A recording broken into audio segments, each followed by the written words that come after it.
যদি আমার মেয়ে ফাতিমা চুরি করতো আমি তার হাত কেটে দিতাম। বলেন না সুবহানাল্লাহ। রাসূল বলেন আমার মেয়ে ফাতিমা যদি অন্যায় করতো, অপরাধ করতো, চুরি করতো, তাহলে আমি নিজ হাতে তার হাত কেটে দিতাম। এটা ছিল রাসূলের বিচার। কার বিচার বলেন?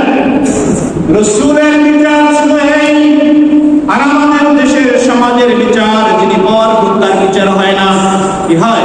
যিনি ক্ষমতাধর তার বিচার হয় না, বিচার হয় গরিবের, বিচার হয় যিনি দুর্বল তার, বিচার হয় যিনি অসহায় তার, বিচার হয় যিনি খেটে খায় তার, বিচার হয় যিনি ভ্যান চালায় তার, বিচার হয় যিনি দিন মজুর তার। ঠিক কিনা বলে?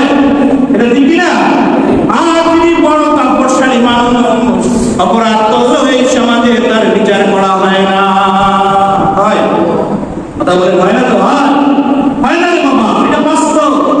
আর রাসূল বলেন যে না না, কোন সম্ভ্রান্ত পরিবার নাই, কোন তাপস্যালী পরিবার নাই, যিনি অপরাধ করবে তারই বিচার হবে। এটা যদি আমার মেয়ে ফাতেমাও হয়, কি হয়? এটা আমার মেয়ে ফাতেমাও হয়, আরো তাই বিচার করতে হবে, ছাড় দেওয়া যাবে না। এটা ছিল ইসলাম, এটা ছিল কোরআন, এটা ছিল সুন্নাহ। কিন্তু আজকের মানুষ শেখা